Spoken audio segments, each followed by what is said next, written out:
चर्चा अपनी समय सारणी ग्रंथ के माध्यम से गाथा 58, 59, 60 इनके माध्यम से अपन ले रहे हैं। इन गाथाओं में जो शिष्य की जिज्ञासा है कि जो आपने व्यवहार का निषेध किया है और फिर व्यवहार की स्थापना भी की है, परस्पर दोनों में विरोध आता है, तो हम किस बात को माने? निश्चय की बात माने कि व्यवहार की बात माने?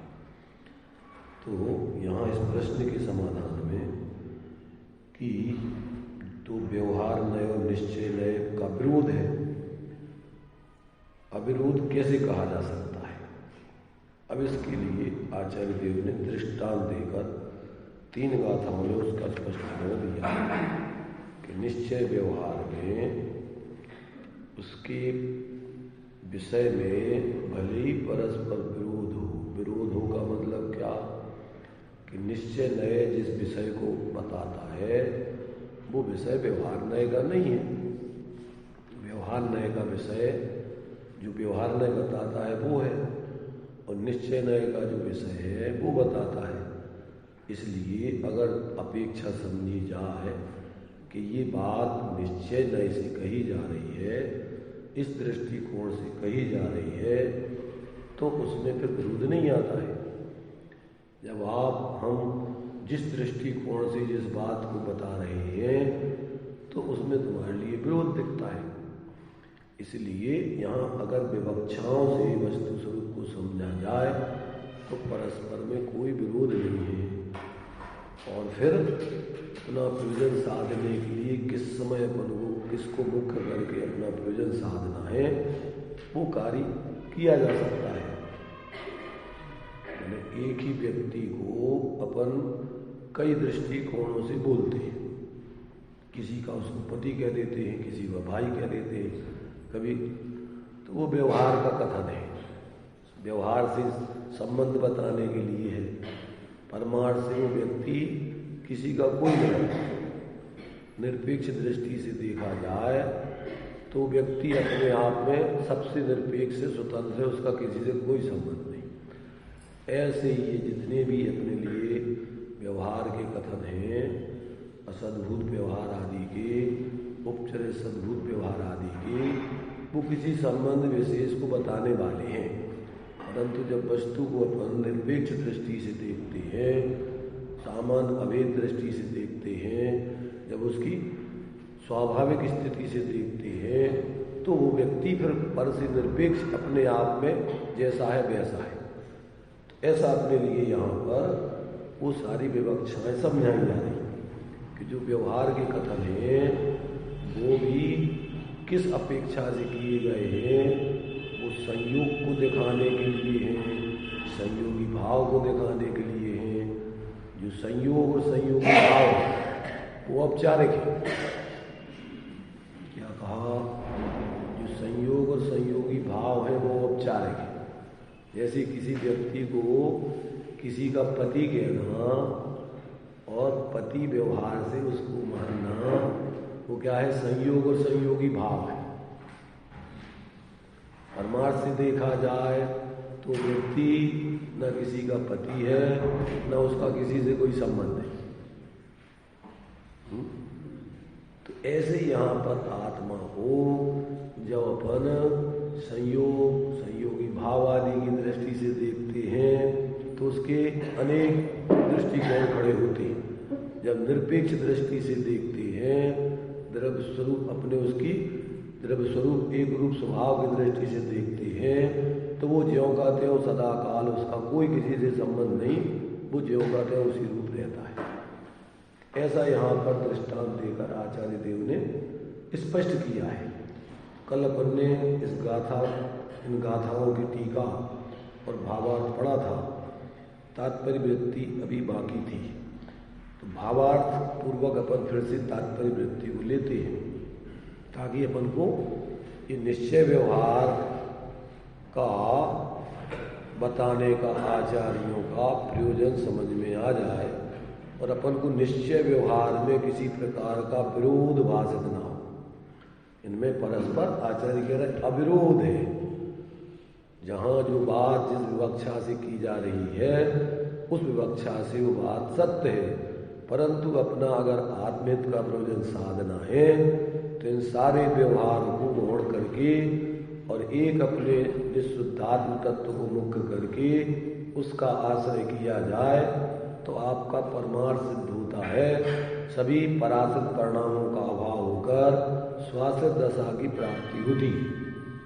जीव ने अनादिकाल से संसार दशा में जीव को क्या है संयोग संयोगी भाव भेदभाव आदि से देखा है। उसने कभी भी असंयोगी दृष्टि से, स्वभाव दृष्टि से, सामान्य दृष्टि से जीव को नहीं देखा। इसलिए यहाँ कहते हैं कि वो आज तक निर्विकल्प होकर अपने उस स्वभाव के अवलंबन से वो जीव वास्तव में संसार से मुक्त नहीं हो पाया, यहीं भटक रहा है। अब आचार्य देव यहाँ कहते हैं यदि तुम अब संसार के दुखों से छूटना चाहते हो, यदि मोक्ष सुख की है कामना, क्या चाहते हो?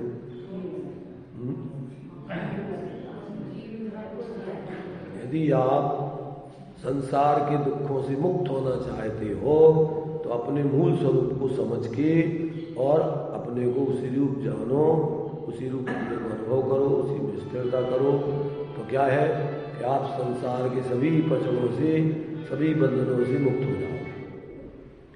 ऐसा आत्मा का मूल स्वरूप जो एकत्व विभक्त, अपने पने से अभिन्न और परद्रव्य गुण पर्यायों से भिन्न, अपनी गुण पर्यायों में एक रूप और परद्रव्य गुण पर्यायों से भिन्न रूप। क्या देखना है अपन को? पर से पृथक, अपने से अपृथक, अपने में अपृथक, अपनी गुण पर्यायों में अपृथक एक रूप रहने वाला, नौ तत्वों में एक रूप रहने वाला, एकत्वपने को नहीं छोड़ने वाला। ऐसे अपने गुण पर्यायों में आत्मा अपने गुण धर्म आदि में अभेद रूप से रहता है, क्योंकि वो तो एक अखंड वस्तु है। गुण धर्म आदि तो उसके क्या है, जो उसी की विशेषताएं हैं वो उसकी बताई गई हैं। उसमें होने वाले जो कुछ भी जो एक प्रकार से भेद रूप जीवन है वो उसका बताया गया है। ऐसा उसका जो है अपना स्वरूप अपने उन सभी गुण पर्याय आदि में अभेद रूप से जीव एक रूप ज्यों का त्यों रहता है, उससे खंडित नहीं होता, अपनी गुण पर्यायों से खंडित नहीं होता और परद्रव्य गुण पर्यायों में कभी जाता नहीं, उससे मंडित नहीं होता।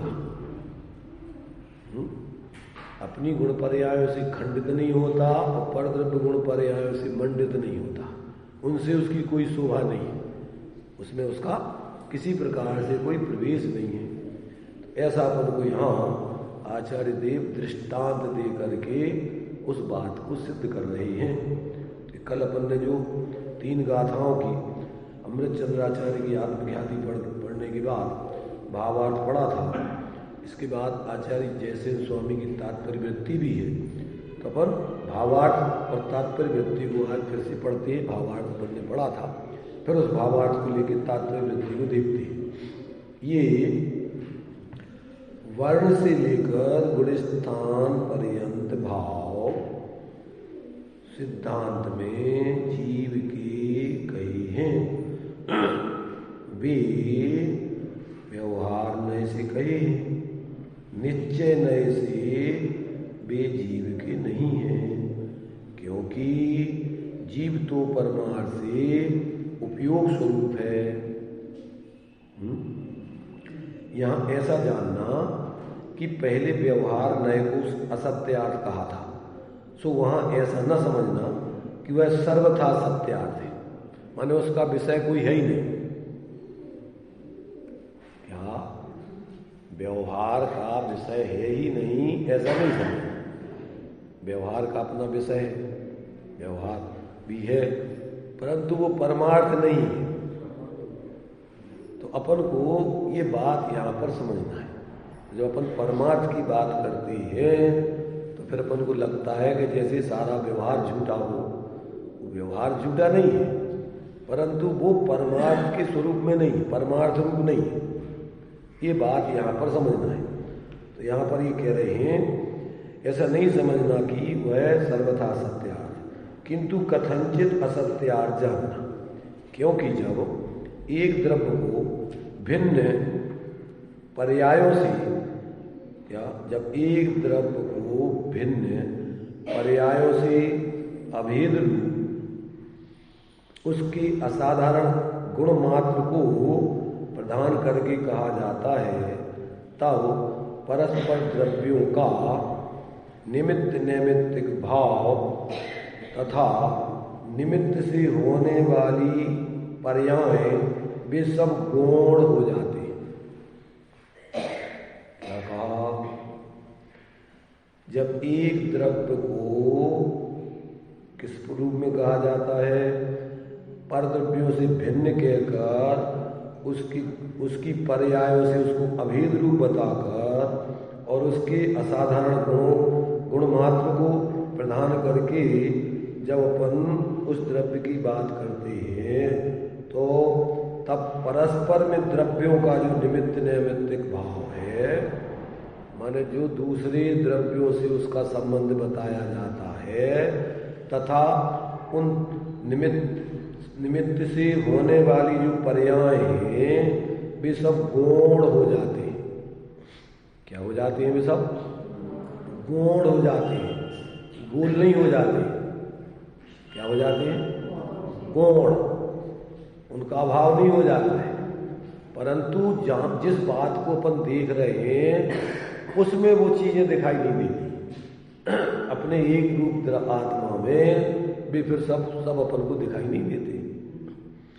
वे एक अभेद द्रव्य की दृष्टि में प्रतिभाषित नहीं होते। क्या नहीं होते अपन को? वे अपन को एक रूप अभेद द्रव्य की दृष्टि में वे सब प्रतिभाषित नहीं होते, इसलिए वे सब उस द्रव्य में नहीं है। इस प्रकार कथनचित निषेध किया जाता है। माने उस द्रव्य में नहीं है, इस अपेक्षा से उनका निषेध किया जाता है। यदि उन भावों को उस द्रव्य में कहा जाए तो वह व्यवहार से कहा जा सकता है। अगर उन द्रव्यवादी को, संयोग आदि को, संयोगी भाव आदि को यदि उस द्रव्य में कहा जाए, यदि उन भावों को उस द्रव्य में कहा जाए तो वह व्यवहार से कहा जा सकता है। ऐसा नए विभाग जानना। यहां शुद्ध नए की दृष्टि से कथन है, इसलिए ऐसा सिद्ध किया है कि जो यह समस्त भाव सिद्धांत में जीव के कहे गए हैं सो व्यवहार से कहे गए। यदि निमित्त नैमित्तिक भाव की दृष्टि से देखा जाए तो वह व्यवहार कथनचित सत्यार्थ भी कहा जा सकता है। संयोगों को, संयोग के संबंध को, जैसे अभी आत्मा का शरीर के साथ एक चित्रावगाही संबंध है, उस दृष्टि से जीव को मनुष्य कहा जाता है। एक इंद्री, दो इंद्री, तीन इंद्री, चार इंद्री कहा जाता है। ऐसा नहीं है कि वो संबंध नहीं है।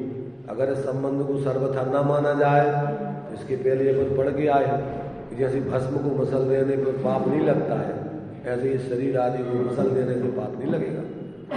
कहते सारे द्रव्य हिंसा आदि का, व्यवहार का सारा लोप हो जाएगा।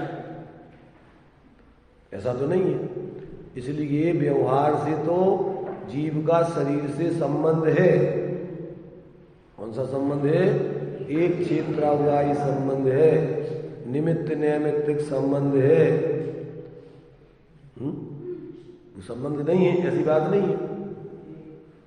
इसी प्रकार से कर्मादिक का जीव के साथ संबंध है, बंधन है व्यवहार से, और उस कर्म के निमित्तादि पूर्वक होने वाले नैमित्तिक भाव, ज्ञान दर्शन आदि की हीनादिकता होना, श्रद्धान की विपरीतता होना, चारित्र में राग द्वेष आदि होना, तो ये सब शायद माने ये जो है कर्म के उदयजन्य नैमित्तिक भाव भी हो रहे हैं। ऐसा नहीं है कि नहीं है, यदि सर्वथा असत्यार्थ ही कहा जाए तो सर्व व्यवहार का लोप हो जाएगा, और सर्व व्यवहार का लोप होने से परमार्थ का भी लोप हो जाएगा। क्योंकि अपन देखते हैं कि व्यवहार में तो सद्भुत व्यवहार में गुणभेद भी आते हैं, पर्याय भेद भी आते हैं, और गुण पर्यायों को भी सर्वथा न माना जाए आत्मा का, तो फिर क्या होगा कि आत्मा की सत्ता ही नहीं होगी, संसार दशा ही नहीं होगी। तो ये सब लोप हो जाएगा, संयोगों का ही लोप हो जाएगा। जब अपन कहेंगे कि क्या है, ये सब 29 भाव है ही नहीं, शरीर आदि है ही नहीं, तो क्या होगा कि लोक में उनकी सत्ता खत्म हो जाएगी। तो अथवा अपने जीव के साथ उनका जो भी संबंध है, क्या जो अपने लिए जितना भी ये 29 भाव बतलाए, जीव के साथ संयोग संबंध आदि की दृष्टि से सब हैं। गुणस्थान, जो गुणस्थान की परिभाषा क्या है, मोह योग भवा गुण ठाना। मोह और योग के निमित्त से जो आत्मा के परिणामों की तारतम्य रूप अवस्था होती है, दर्शन मोह के निमित्त से श्रद्धान की विपरीतता, अभाव से समीचीनता आदि, और चारित्र मोह के उदय से राग द्वेष आदि के परिणाम, और उसके क्रम से अभाव से परिणति में क्या है, एक एक कसाय के अभाव पूर्वक उतनी मिश्र धारा वीतरागता के साथ सरागता ऐसी जो चल रही है, वो सब उसका ही निषेध हो जाएगा। और 13वें गुणस्थान में योगों का परस्पंद मन वचन काय आदि के निमित्त पूर्वक आत्मा की परिणति वीर अंतराय कर्म के क्षय सब नहीं हुआ। वहां तो जो है अब जो है योगों का परस्पंद चल रहा है। तो योगों का परस्पंद में अब क्या हो रहा है, सिर्फ अकेले आघात या कर्मों के निमित्त से और योग गुण के अपना खुद का ही अभी चंचल बना चल रहा है। तो ऐसा इस प्रकार से जो संबंध है। और 14वां गुण स्थान भी क्या है, अयोग माने मन वचन काय की प्रवृत्ति के अभाव पूर्वक आत्मा के प्रदेशों का परस्पंद रुक गया, स्थिर हो गया, पर अभी शरीर का संबंध है, 4 आघातीय कर्मों का संबंध जीव के साथ है। तो 14वां गुण स्थान किसे कहते हैं? 14वां गुण स्थान अभी संसार की दशा ही है। अभी 4 आघातीय कर्म जीव के साथ है, अभी उसके अनुजीवी गुणों का स्वाभाविक परिणमन नहीं होगा। तो ये सब अवस्थाएं जीव की जो पर्याय में हो रही है, संयोग और संयोगी भाव रूप, उसका भी निषेध हो जाएगा। तो फिर जब जीव रहेगा ही नहीं, क्योंकि जीव तो कोई ना कोई अवस्था में रहता है, और जब पर्याय सर्वथा जीव की है ही नहीं, तो जीव ही का भाव हो जाएगा।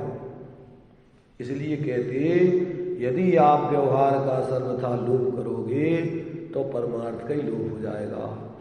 इसलिए जिस प्रयोजन से जो बात कही जा रही है, जिस विवक्षा से जो बात कही जा रही है, उस विवक्षा उस प्रयोजन को समझ के, और वो प्रयोजन साधना, तो ये द्रव्य के स्वभाव को, आत्मा के स्वभाव को इन सबसे पृथक बताया जा रहा है। तो काय के लिए कि उस आत्मा की श्रद्धा ज्ञान वो अपना मूल स्वरूप है, ऐसा ज्ञान में लेकर उसकी अनुभूति करना। आज तक अपन ने अपने ज्ञान को ऐसे अपने उस स्वरूप में अनुभव एकाग्र करके अनुभव नहीं किया। इसलिए क्या है, निरंतर अपने लिए परलक्ष्य चलते हुए और राग द्वेष मोह के ही परिणाम होते रहे। जब ऐसे अपने उस स्वरूप को अपना स्वरूप जानेंगे, उसी का अनुभव करके उसी में श्रद्धा करेंगे, अपने रूप उसी की स्थिरता करेंगे, तो परिणति में अपने सारे मिथ्यात्व क्रम से अज्ञान और कसायों का भाव होकर और वीतराग विज्ञानता की सिद्धि होगी। तो काय के लिए बता रहे वो अपना स्वरूप? मोक्ष के लिए। यदि मोक्ष की है कामना तो ऐसे जीव नरक को जाना। अकेली जानकारी करके स्वच्छंद होने के लिए नहीं कि हम तो वही शुद्ध बुद्ध हैं और ये सब हमारे है ही नहीं, तो निश्चयाभासी बन करके चतुर्गति की पात बने रहेंगे। और क्षयोपम ज्ञान में जानकारी करके और मात्र संतुष्ट हो जाने के लिए नहीं, ऐसा पहले परोक्ष ज्ञान में अपने जीव का लक्षण से अपने जीव की सिद्धि करना और फिर उसका अनुभव करके उसकी प्रसिद्धि करना। काहे के लिए? आत्म प्रसिद्धि। ये जो टीका लिखी है, कौन सी लिखी है? आत्मख्याति। आत्मख्याति का अर्थ होता आत्म प्रसिद्धि। तुम्हारे लिए उस आत्मा की प्रसिद्धि यानी उसकी प्राप्ति हो, अनुभूति हो, इसके लिए उसके स्वरूप को बता रहे हैं। इसके लिए नहीं कि मात्र जानकारी करके संतुष्ट होने के लिए, अथवा सर्वथा व्यवहार का निषेध करके स्वच्छंदाचारी बन के यदवा तदवा बोलने के लिए अथवा जीवन जीने के लिए। इसका प्रयोजन तो समझ करके और अपने उस आत्मा का निर्विकल्प होके अतीन्द्रिय ज्ञान में अनुभव करके और उसी की स्थिरता करके इस संसार के दुखों से छूटो, इसके लिए बता रहे। आज तक अपना ऐसा मूल स्वरूप बुद्ध नहीं समझा, अन्यथा अपने को मानते जानते रहे। इसलिए आज तक अपन ने जो जाना माना और जैसा परिवर्तन किया वो अपन को चतुर्गति का कारण बना रहा।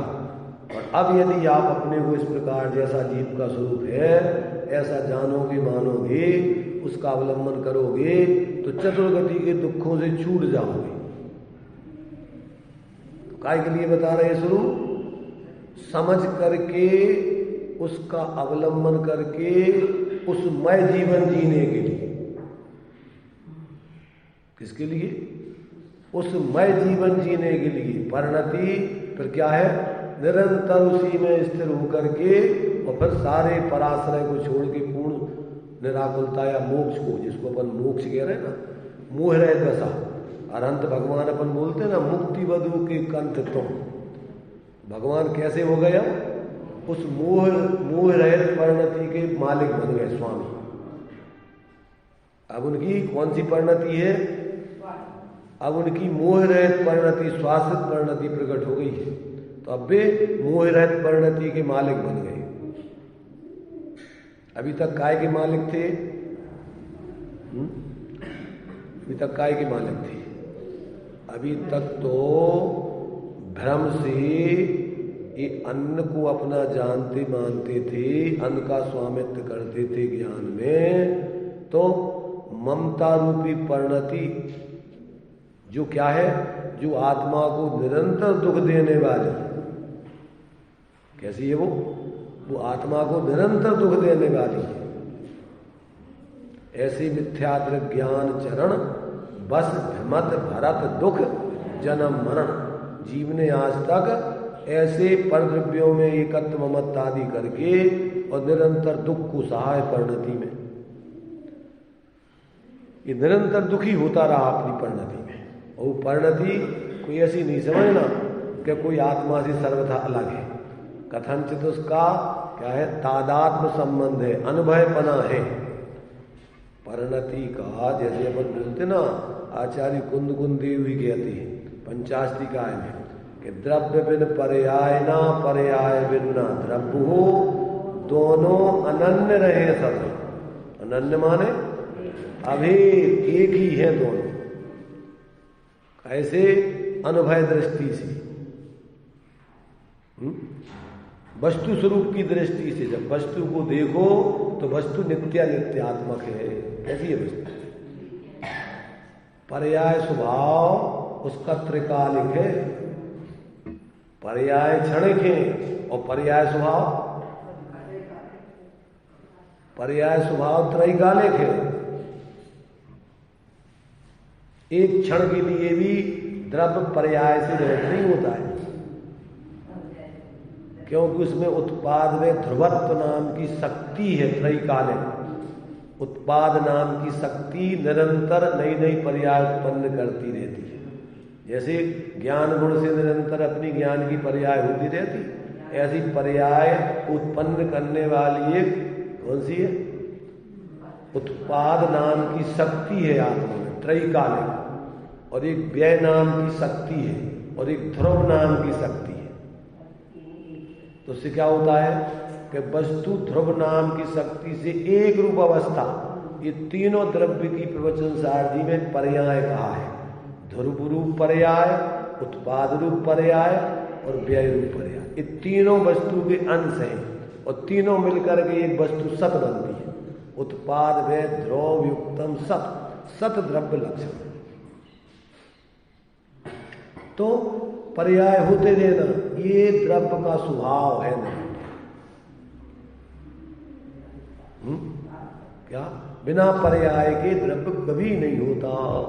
तो ये पर्याय स्वभाव शुद्ध शुद्ध, ये उसकी पर्याय की क्षणिकता है, परंतु पर्याय स्वभाव त्रैकालिक है। कैसी पर्याय हो रही, शुद्ध हो रही, क्या शुद्ध हो रही, तो पर्याय स्वभाव त्रैकालिक है और पर्याय क्षणिक होती है। पर्याय कैसी होती है, पर्याय क्षणिक होती है, बदलती है। और पर्याय स्वभाव द्रव्य में त्रैकालिक है। अगर पर्याय स्वभाव नहीं हो तो पर्याय हो ही नहीं उसमें, सदाकाल। मोक्ष में भी पर्याय होती रहती, बिना पर्याय के द्रव्य होते नहीं, परंतु वो सब स्वाश्रित पर्याय होती है। अभी कैसी पर्याय हो रही हैं, अभी ये अपनी पराश्रित दशा, पर वो पराश्रित दशा भी जीव में ही हो रही है, और जीव ने ही अपने कारण से की है। विभाव रूप परिणमन जीव स्वयं ही परावलंबन लेके जी रहा है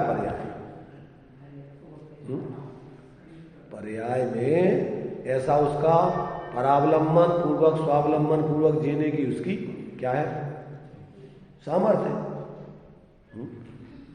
परंतु ये जब पर्याय स्वभाव त्रैकालिक है और परावलंबन स्वावलंबन ये क्षणिक है, पर पर्यायपना का जो धर्म है जीव में वो नित्य है। जैसा द्रव्य स्वभाव का धर्म है, ऐसे पर्याय स्वभाव का धर्म है, ये त्रैकालिक है।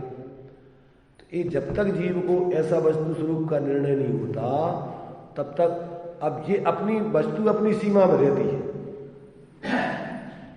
द्रव्य अनंत गुण धर्मों का पिंड है। अनंत धर्मणस्तत्वं पश्यन्ति प्रत्यगात्मना अनेकांतमयी मूर्ति। आत्मा कैसा है, अनंत धर्मात्मक अनंत गुणात्मक वस्तु है पूरी। पर अब ये अनंत गुण जानना ये व्यवहार का विषय है, अनंत धर्म जानना ये व्यवहार का विषय है, समझ रहे ना। और क्योंकि उनमें कथनचित क्या है, अतद्भाव रूप भेद है। द्रव्य गुण पर्याय में कौन सा भेद है, अतद्भाव रूप भेद। अतद्भाव माने द्रव्य स्वभाव कथनचित अलग है, गुण स्वभाव अलग है, पर्याय स्वभाव अलग है। द्रव्य स्वभाव त्रैकालिक है, गुण स्वभाव भी त्रैकालिक है, और पर्याय स्वभाव त्रैकालिक है, और पर्याय क्षणिक है। क्या है, पर्याय क्षणिक है, प्रति क्षण पर पर्याय स्वभाव वो त्रैकालिक है। उसी के कारण से उसमें पर्याय त्रकाल होती रहती, उसके बिना कोई वस्तु कभी नहीं रहती। इसलिए द्रव्य को अपन ने गुण पर्यायवत द्रव्यम, द्रव्य किसे कहना, गुण पर्यायों का समूह, एक एक पर्याय द्रव्य नहीं, एक एक गुण द्रव्य नहीं, उन पर्यायों में अन्वय रूप से द्रव्य ज्यों का त्यों रहता है, और उन गुणों में अभेद रूप से द्रव्य एक साथ व्याप्ता है। तो उसमें अपने लिए क्या है, आयत विशेष आयत सामान्य, क्या बोलते हैं उसमें, उसको अपन ऐसा बोलो है, लंबाई चौड़ाई को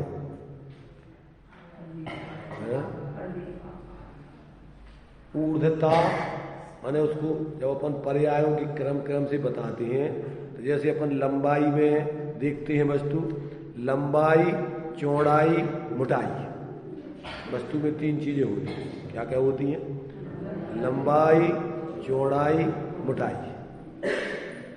तो लंबाई में पर्यायों की त्रिकालता, चौड़ाई में प्रदेशों की फैलाव, और मोटाई में गुणों का, गुण धर्मों का भराव। उसमें क्या भरे हुए हैं अंदर? गुण धर्म। तो आत्मा कैसा है? अमूर्तिक प्रदेशों का पुंज, प्रसिद्ध ज्ञानादि गुणों का धारी, अनादि निधन। अनादि निधन लंबाई है, कब से कब तक? अनादि से लेकर अनंत काल तक, ये उसकी लंबाई है। द्रव्य कब से है, कब तक रहना, तो ये उसकी लंबाई हो गई। पीछे देखो तो उसका कोई छोर नहीं, आगे देखो तो उसका कोई छोर नहीं। कब समाप्त हो जाएगा? इसका मतलब वस्तु त्रिकाल है, ये उसकी लंबाई हो गई। अब चौड़ाई कितनी? असंख्यात प्रदेश। आत्मा कितना चौड़ा है? असंख्यात प्रदेशी है। कितना मोटा है? अनंत गुणों से भरपूर है। क्या भरा है आत्मा में? उसमें अनंत गुण शक्तियां भरी हुई हैं। अब ये वस्तु है अपनी। अब इस वस्तु को अपन प्रत्येक पर्याय में द्रव्य ज्यों कहते हो, पर्याय विशेष और द्रव्य उसमें सामान, अन्वय रूप से द्रव्य उसमें ज्यों कहते हो। माने एक एक पर्याय में द्रव्य बोई का बोई, बोई का बोई, बोई का बोई। जैसे माला होती ना, माला, तो माला में जो धागा होता है, मैंने अपन उस माला को मनुष्य माला बनाओ। कौन सी? गठान वाली माला। तो गठान वाली माला में अपन ने 108 गांठें लगी हुई हैं और 3 ऊपर रत्नत्रय की लगी हुई हैं। तो एक एक गांठ दूसरी गांठ नहीं है, परंतु उन गांठों में कोई धागा खोया हुआ एक है। ऐसे ही कोई द्रव्य, कोई गुण उन पर्यायों में व्याप रहा है, उनसे खंडित नहीं होती वो गांठें। गांठें उसी की हैं, उसी में। ऐसे ही प्रत्येक पर्याय द्रव्य में ही होती है, द्रव्य की है, द्रव्य रूप ही रहती है, द्रव्य से बाहर नहीं जाती। पर निरंतर उसमें प्रति समय परिवर्तन, नया परिणमन होता रहता है।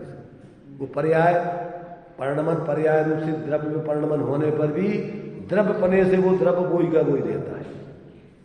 एक एक गांठ को अपन घुमाते जाओ तो अपन को अलग अलग लगती है वो गांठ, परंतु उसमें धागा बोई का बोई पुआ हुआ है।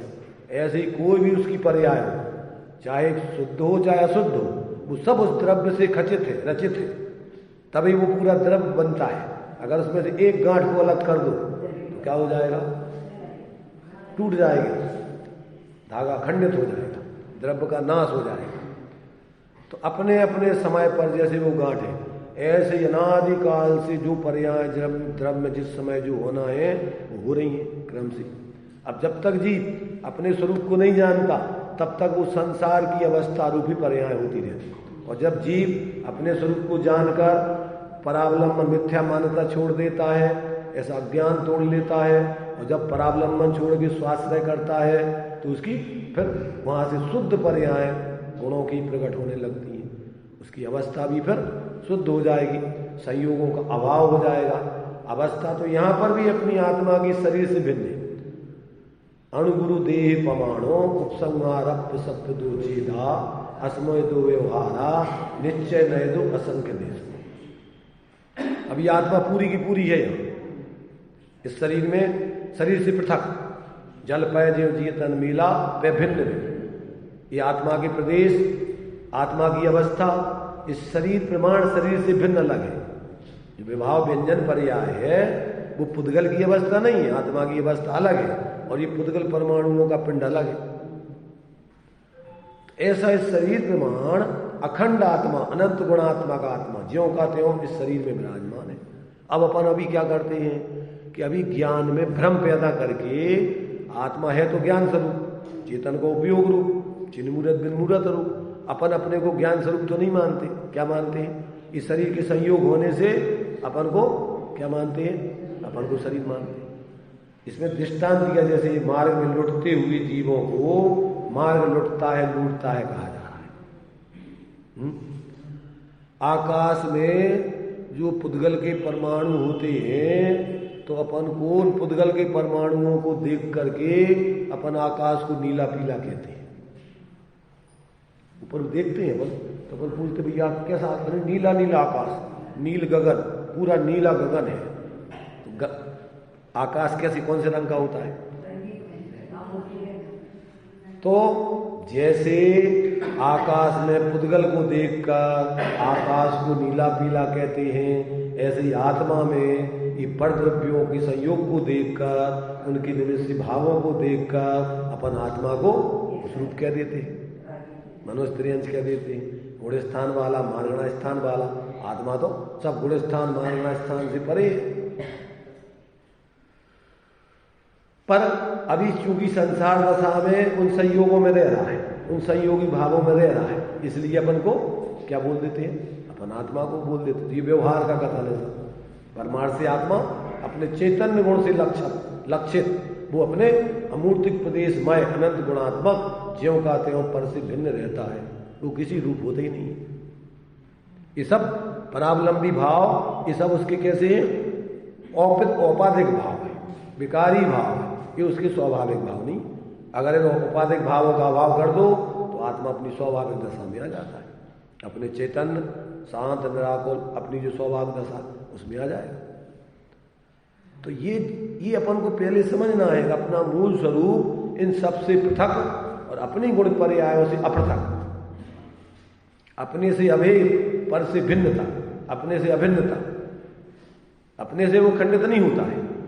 द्रव्येण खंडयामी न क्षेत्रेण खंडयामी न कालेण खंडयामी न भावेन, न गुणों से खंडित होता है, न पर्यायों से खंडित होता है, न प्रदेशों से खंडित होता है, न विशेषों से खंडित होता है। सब में एक अभेद ज्यों का त्यों आत्मा वही का वही बना रहता है, व्यापता रहता है।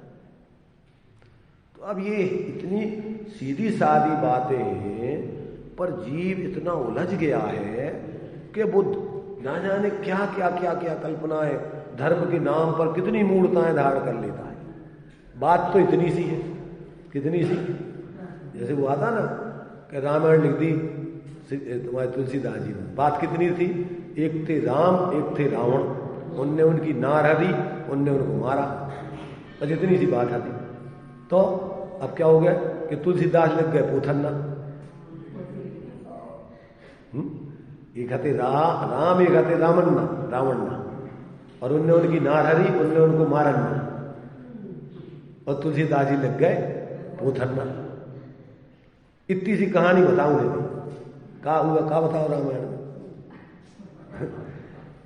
अब कीबट है और ये है और वो है, उनके पांव धुलाए, उनकी नाव जो है उसकी बन गई और फलाना हो, और दुनिया की कथा कहानी सुने।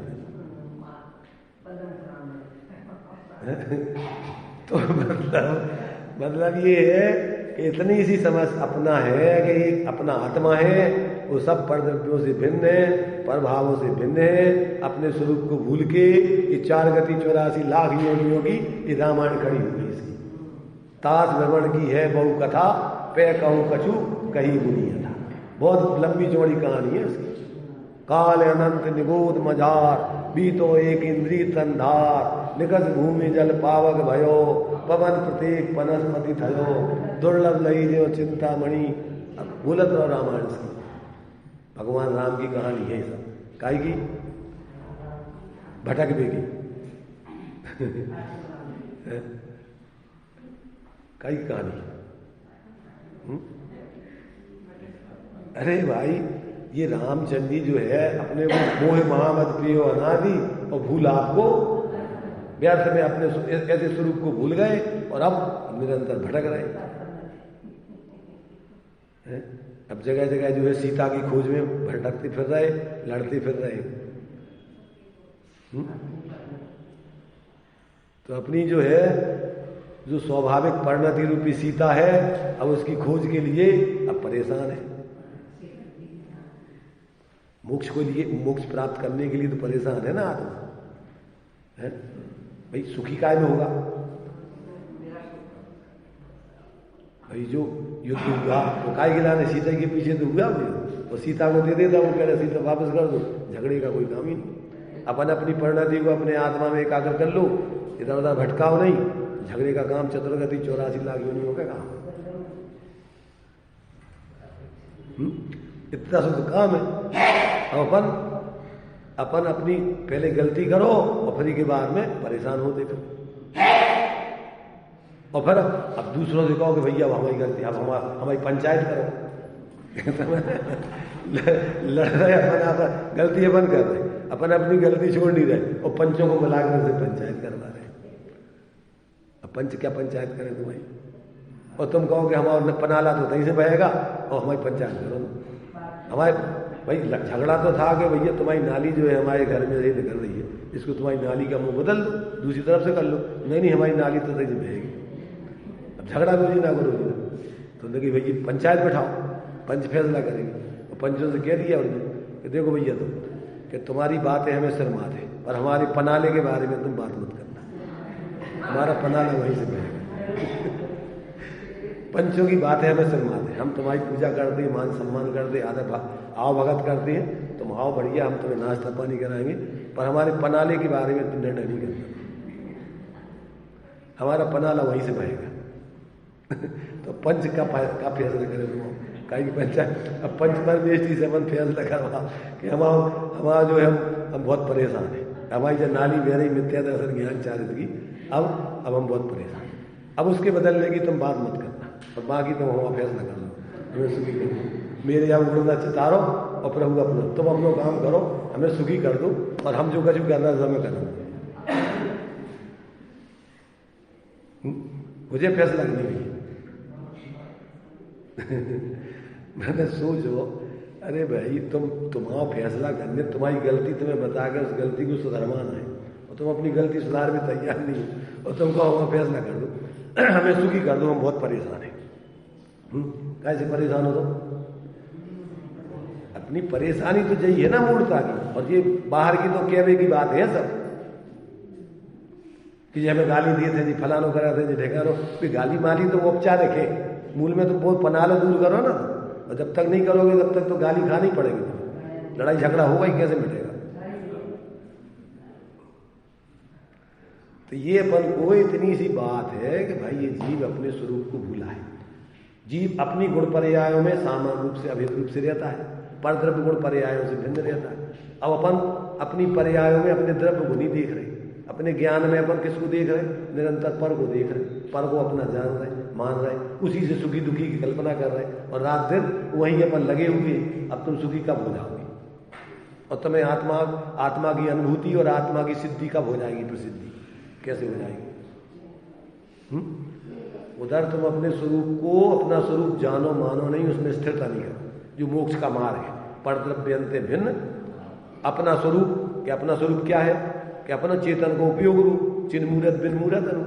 अब ये पूरे साथ बोल रहे सब जगह, जहां से पढ़ने उधर से पढ़ो कि तुम क्या हो? तुम चेतन स्वरूप हो, ज्ञान दर्शन तुम्हारा लक्षण है। अब इस ज्ञान दर्शन में तुम्हारी आत्मा अपने गुणों पर्यायों व्याप रही, उसको देखो, उसी को अपना स्वरूप जानो मानो, उसमें स्थिरता का काम तो इतना सा है। अब उसको नहीं देख रहे अपन। इकला ने अपन स्वाध्याय कर रहे, समय साल लिखा आचार्य कुंद देव ने, पूरी द्वादशांग निर्माणी इकला ने लिखी, जितनी महापुरुषों का जीवन चरित है। क्या बताया उसमें कि देखो जब तक ये बाहर में लगे रहे तब तक ये दुखी रहे, और जैसे ही वहां से हटे बस वहां से उनका सुख अपने में आए, सुख का मार्ग चालू हो गया। सीता जी जब तक रामचंद्र जी को देखती रही, उनके पीछे लगी रही, तब तक भी परेशान नहीं, और जैसे उनने कि हम समझ लिया हमने संसार, अब हमें कोई सा मतलब नहीं, हम तो अपना कल्याण करते, बस वहां से उनके जीवन में शांति चालू हो गई। अब तुम बाहर में तुम लगे रहो तो बाहर में तो तुम्हें शांति मिलना नहीं। सब विद संसार असारा, या हमें सुख की गंध तो है नहीं है, नहीं अपन बाहर में सुखी होने की खोज करते रहे। तो ये अपन को आचार्य कह रहा, देखो भैया व्यवहार है, पर वो व्यवहार तुम्हारा स्वरूप नहीं है, तुम नहीं हो। कितना जो भी व्यवहार है, ना तो संयोग रूप, ना संयोगी भाव रूप, ना तुम्हारे गुण भेद रूप, ना पर्याय भेद रूप। गुण पर्यायों में तुम अभेद रूप से रहते हो एक रूप। जब तक तुम अपने ऐसे एक रूप स्वरूप को नहीं समझोगे, जानोगे, उसकी अनुभूति प्रतीति नहीं करोगे, तब तक तुम्हारे लिए तीन लोक में तीन काल में कोई सुखी करने वाला नहीं। कितना सा काम है, कितना सा काम है। एक देखिए जानिए, रम रहिए एक ठौर, और समल मल न विचारिए, यही सिद्धि नहीं और। एक ही सिद्धि का उपाय है सुखी होने का, और दूसरा कोई उपाय है ही नहीं किसी को। ये सब जितनी कल्पना है सब, बाकी जीव सब वास्तव में दुखी है मिथ्या दर्शन ज्ञान चार्य से, और सुखी होंगे सम्यक दर्शन ज्ञान चार्य पूर्वक। इसके अलावा कोई उपाय आचार्य समंत्र भट्टदेव ने एक दोहा में लिख दिया है कि भैया हम तुम्हें वो धर्म बताएंगे जो तुम्हें संसार के दुखों से निकाल के उस परम सुख में ले जाके धर दे। देशयामी समीचीनम धर्मम कर्म निवर्णम संसार दुखता सत्वान यो धरती उत्तम सुखी।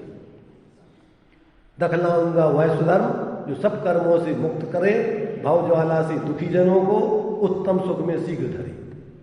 किस धर्म को बताएंगे?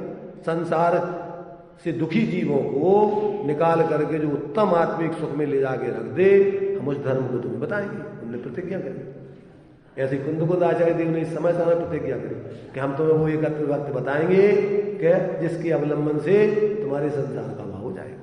वही बात सब आचार्य कह रहे हैं, चाहे चरणानुयोग पढ़ो, चाहे द्रव्यानुयोग पढ़ो, चाहे प्रथमानुयोग पढ़ो, सब में वही कहते।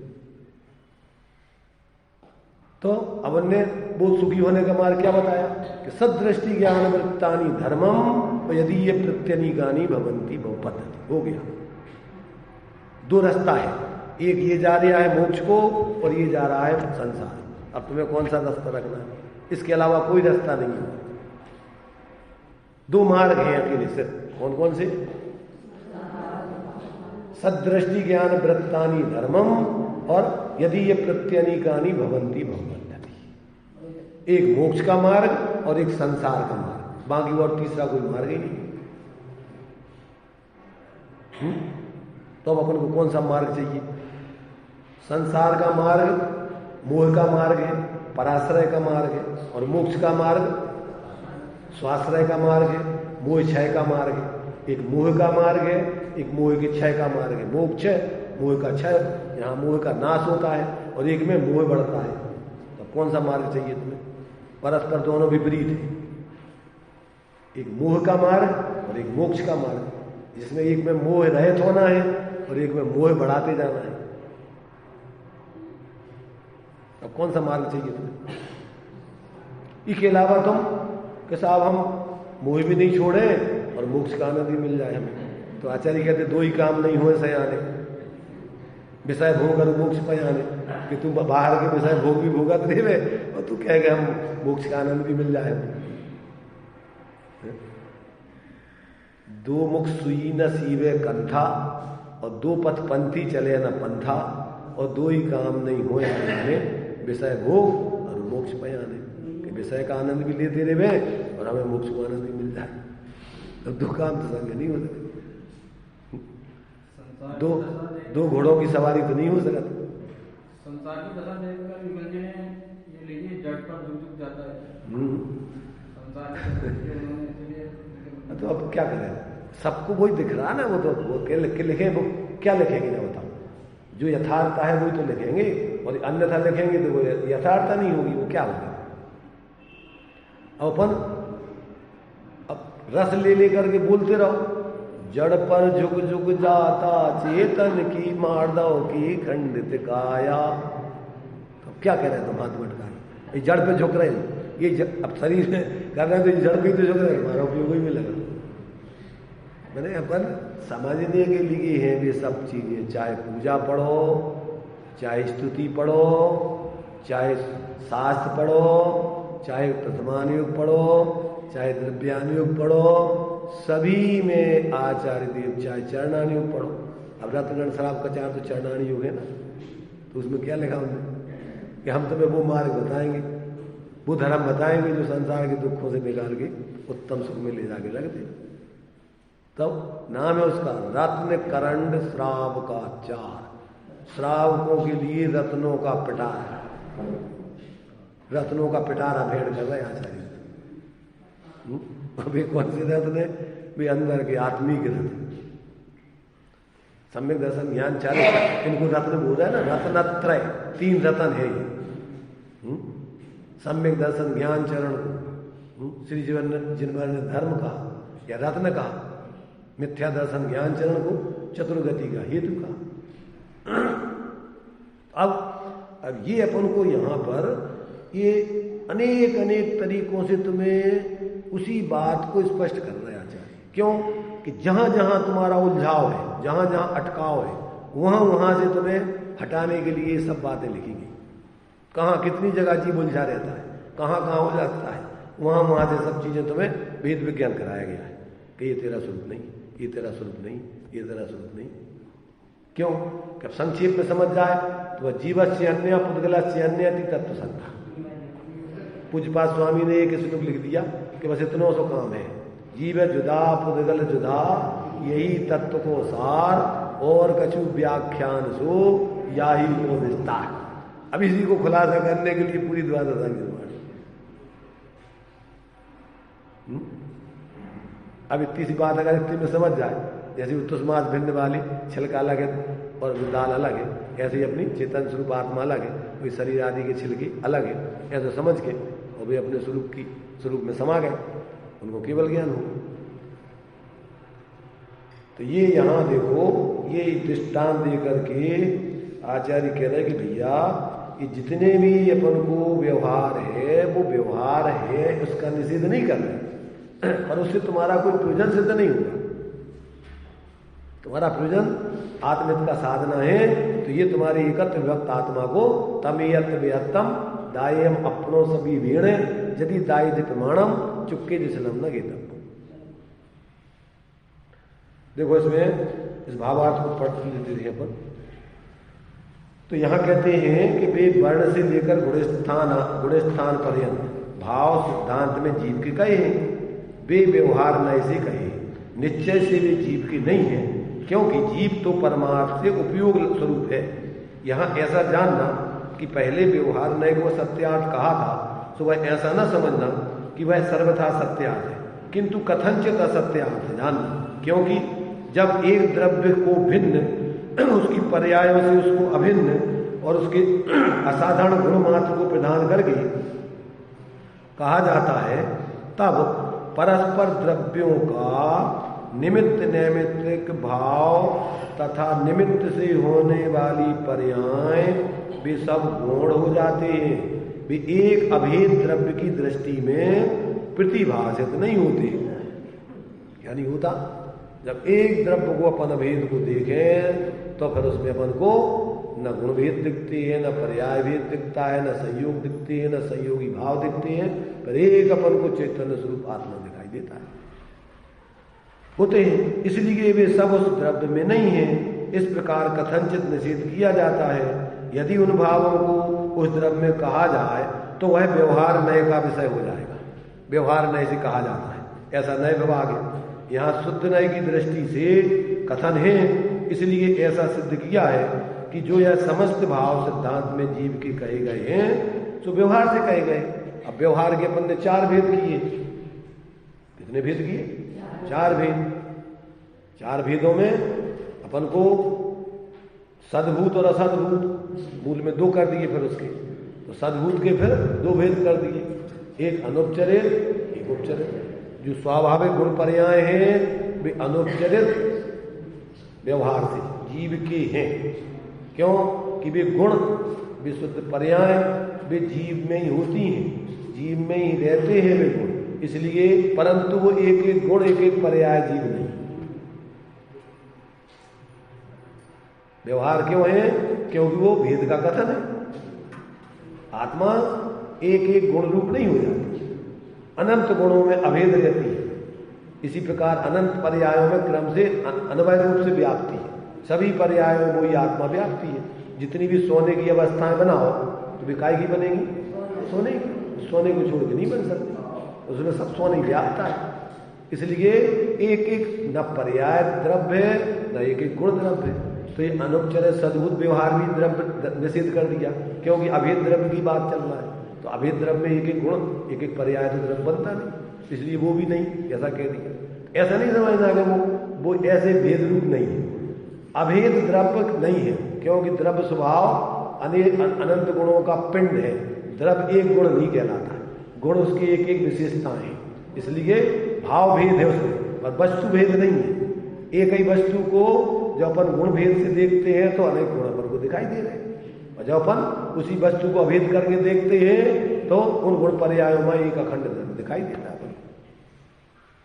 इसलिए वो अपनी गुण पर्यायों से क्या है? द्रव्य माने सामान्य और विशेष में अपन जब विचार करो तो कथनचित वस्तु सामान्य आत्मा के, द्रव्य पने से देखो तो सामान्य आत्मा के, और गुण पने से देखो तो विशेष आत्मा के, और दोनों से एक साथ देखो तो सामान्य विशेष आत्मा के, और दोनों को एक दूसरे में, क्योंकि वो वस्तु के ही अंग है दोनों। सामान्य धर्म भी वस्तु का अंग है, द्रव्य स्वभाव, और पर्याय गुण स्वभाव भी वस्तु का है। तो दोनों जब एक वस्तु को देखेंगे तो दोनों अभेद दिखाई देंगे, वस्तु से पृथक हुई कुछ नहीं, अनन्य है वो दोनों, तो अनुभव स्वरूप हो गए वो। जब भेद व्यवहार से देखें, माने उभय व्यवहार से देखें तो उसमें दो पना देखेंगे, सामान्य विशेष। जब अपन सामान्य से देखेंगे, देखो एक एक में पूरी वस्तु आ जाती है। जैसे सामान्य में क्या रह गया, सामान्य में अभेद रूप से सब आ गए, विशेष में क्या रह गया, भेद रूप से सब आ गए, उभय रूप में क्या रह गया, सामान्य विशेष में सब आ गया, और अनुभय में क्या रह गया, दोनों अनुभव एक दूसरे में सब आ गया। तो चारों में पूरी वस्तु आ जाती है, सामान्य में अभेद में, विशेष में भेद में, उभय में दोनों सामान्य विशेषात्मक रूप में, और अनुभव में एक दूसरे मय रूप में। इसलिए पूरी वस्तु चतुष्टयात्मक हो गई। इसलिए कथनचित वस्तु सामान, कथनचित विशेष, कथनचित उभय, कथनचित अनुभव। और अनुभव के काल में फिर कोई विकल्प नहीं, प्रमाण न निक्षेप को न उद्योग। अनुभव के काल में वस्तु जैसी है वैसी व्यक्ति निर्विकल्प होकर अनुभव करता है। भगवान सर्वज्ञ बिना विकल्प के जैसी वस्तु है वैसा अनुभव कर रहे हैं। समझने के लिए सारे ये भेद विभेद है, और अनुभव के लिए सब अभेद करके अपन को एक रूप उसमें लीन करके और निर्विकल्प हो गया अनुभव। फिर उसमें अपन को कोई विकल्प ही नहीं। समझने के लिए सारा का सारा ये व्यवहार है, सब विकल्प दशा में इस सब दृष्टिकोणों से समझो। और पर अपन ये देखो कि वस्तु वास्तव में अपनी वस्तुपने को नहीं छोड़ती। उसमें वस्तुत्व नाम का धर्म है तो वो अपने वस्तुपने को नहीं छोड़ती, कभी अन्य वस्तु रूप नहीं होती। ऐसी अपन अपनी वस्तु को ऐसी वस्तु में रखने से जगत का फेरा मिटता है। क्या होता है? ऐसी वस्तु समझने से जगत का फेरा मिटता है। अब ये जब तक अपन नहीं समझे तो अपन क्या है, अब दुनिया के पक्षपातों में, सांप्रदायों में, ये निश्चय की पार्टी, ये व्यवहार की पार्टी, ये फलाने की पार्टी, ये ढीकड़े की पार्टी, और होता है जो है मूल में वो स्वरूप अपन को पता ही नहीं। मिथ्या कल्पनाओं में धर्म की बुद्धि कर ली अपन,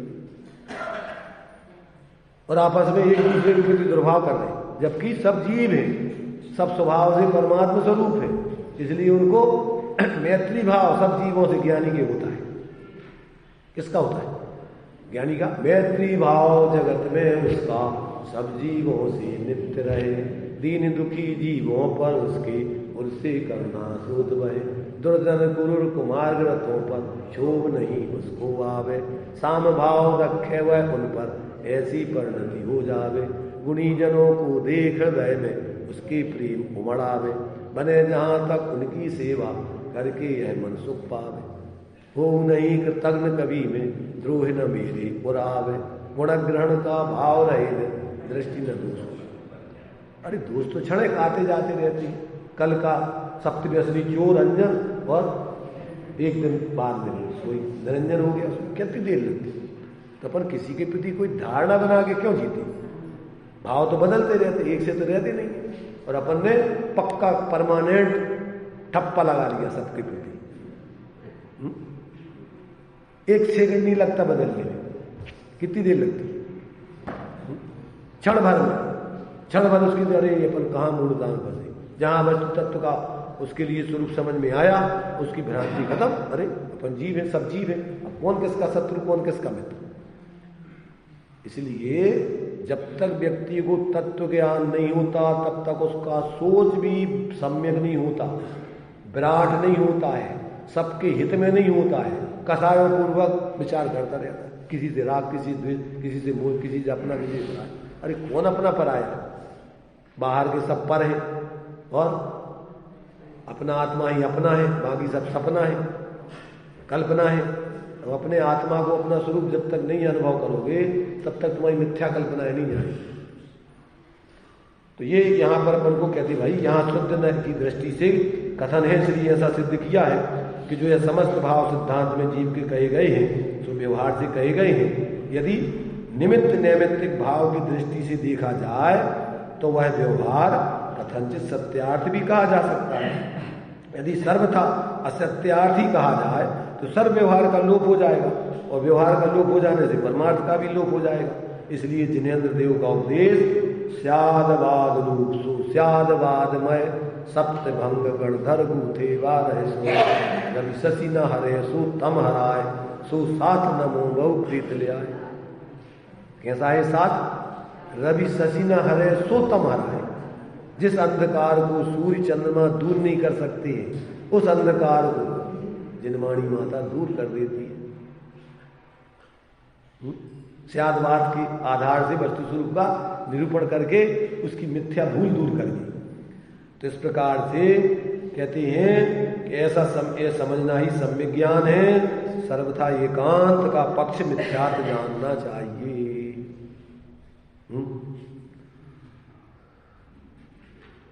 कितना समझ में आता? अब ये तो सब अपने अपने दिमाग में देखें। प्रत्येक व्यक्ति को अपने अपने ज्ञान में ही समझना है। कोई किसी के ज्ञान को क्या है, किसी के ज्ञान को समझा नहीं सकता, ज्ञान को समझा नहीं सकता। वो स्वयं भी अगर संतुलित होकर के, मध्यस्थ होकर के, निष्पक्ष होकर के सुने समझे तो उसके जीवन में भ्रांति टूटे। देखो व्यसन जो मिथ्यात्व महाव्यसन है मिथ्यात्व, इसको जो एक एक व्यसन तंबाकू का जो तुम्हारे लिए कोई भी व्यसन, चाय का कुछ भी आदत पड़ जाए, उसको छोड़ने में आदमी को बहुत मुश्किल पड़ती। तो ये तो अनादिकालीन कुसंस्कार है। वैसे तो अनादिकालीन व्यवहार का कथन है, परमार्थ से तो एक एक समय की भ्रांति है। एक एक समय की भ्रांति, कोई अंदर कोई मिथ्यात्व नहीं भरा है। प्रति समय नई नई विपरीतता खड़ी करते हो, और अगर तुम परम विपरीतता नहीं खड़ी करो तो स्वरूप में तो कोई विपरीतता है नहीं, स्वरूप तो तुम्हारा बिल्कुल एक रूप है। इसलिए काम अगर समझो तो बहुत सहज सरल है, आनंदमय है। नहीं समझना चाहो तो फिर असंभव है, और परेशानी के अलावा सिर्फ कुछ आने वाला नहीं। तुम्हारी परेशानी दुनिया में कोई नहीं मिटा सकता। 3 लोग में तुम्हारी परेशानी ऐसी मिथ्या ज्ञान चरण बस भ्रमत, तुम्हारी परेशानी तुम खुद हो कारण, उसकी परेशानी मिटाने का कारण भी तुम स्वयं हो। तुम्हारा ही दृष्टि दोष, तुम्हारा ही ज्ञान का दोष तुम्हें दुख का कारण है, और तुम्हारा ही निर्दोष दृष्टि का निर्दोष दोष रहित गुण सहित सुदीजिए सम्यक दर्शन। तो तुम ही अपनी दृष्टि को निर्दोष बनाकर, अपने ज्ञान को निर्दोष बनाकर सुखी हो सकते हो, और तुम ही अपने ज्ञान को, दृष्टि को मिथ्या बनाकर, सदोषी बनाकर दुखी रह सकते हो। तो अपनी दुनिया को नहीं सुधारना। किसको सुधारना है? तुम्हारी आंखों में पीलिया हो गया तो तुम्हारी आंखों का ऑपरेशन करो, सारी दुनिया को बदलने का प्रयत्न करो कि ये सब ऐसी बदल जाए, कैसी है, कैसी है, कैसी आरस में लाभचंद जी है, लाभचंद लाभचंद लाभ है, लाभ अंतराय, भोग अंतराय। लाभ का अंतराय चलेगा तो लाभ नहीं हो पाएगा, और लाभ में अंतराय डालने वाले अपन स्वयं है, अपने ही दुर्भाव है। भाई अंतराय कर्म कहाँ से आता है? तुम्हारे ही उल्टे भाव से अंतराय बनता है। तुम्हारी उल्टे भाव कर दो तो अंतराय खत्म हो जाए, निरंतराय चलोगे तुम। अब जो है अभी अपन ने भावार्थ की चर्चा की है, अभी तात्पर्य अपन ने अभी नहीं पढ़ी, क्योंकि एक किसी से भी समझो बात तो सब में कोई समझाना है।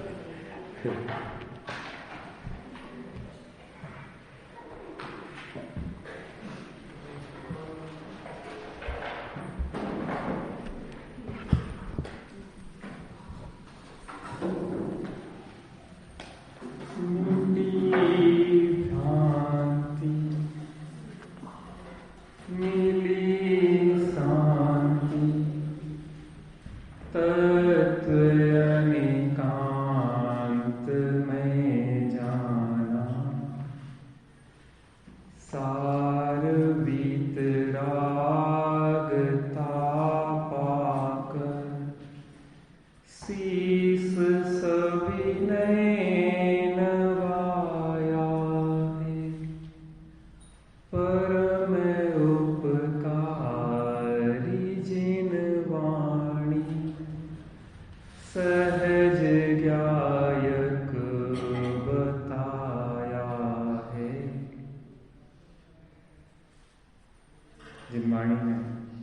सहज ज्ञाय बताया है, मिटी भ्रांति मिली। कोहिनूर हीरा का नाम आपने सुना होगा। वो भारत में आया, लेकिन कैसे आया होगा? डब्बे के अंदर बंद होके आया। कोहिनूर हीरा कहाँ मिलेगा? डब्बे में मिलेगा। डब्बे के अंदर वो कोहिनूर हीरा एक कागज में होगा। कोहिनूर हीरा एक मुकुट में जड़ा होगा, और वो कोहिनूर हीरा अनेक प्रकार के कटाव सहित होता है। जो हीरा होता है ना, उसमें अनेक कटाव होते हैं, कट्स। लेकिन सर्वप्रथम हमें डब्बा मिला, डब्बे के अंदर फिर कागज मिला, फिर मुकुट भी मिला, मुकुट में जड़ा होगा हीरा। लेकिन कोहिनूर हीरा है क्या? वो उसकी चमक, उसका तेज, उसका प्रकाश। खरेखर देखा जाए तो वास्तव में उसका प्रकाश से ही कोहिनूर का मूल्यांकन होता है। व्यवहार से कहा जाएगा कि कोहिनूर क्या है? वो मुकुट। डब्बे पैकिंग सबकी चर्चा होगी, लेकिन परमार्थ की बात होगी तो मात्र वह उसकी चमक, उसका तेज, उसका प्रकाश ही कोहिनूर है। ऐसे ही जब स्वरूप में गोता लगाते हैं हम गोताखोर की तरह, तो बाहर में वो स्वभाव की तरंगे, सब विकल्प वहां पे सब विलय को प्राप्त हो जाते हैं। एक शुद्ध चैतन्य की अनुभूति इन सबसे भिन्न दिखाई देती है। वर्णादि और रागादि से भिन्न, भेदभावों से भिन्न एक चैतन्य की अनुभूति जब होती है, उसकी चर्चा यहाँ हो रही है। हमें पूरा विश्वास है कि हमारी भ्रांति मिट गई है और हमें शांति मिलना शुरू हो गई है। हम परम शांति की ओर बढ़ रहे हैं। हम शीघ्र ही परम शांति को प्राप्त करें। ऐसी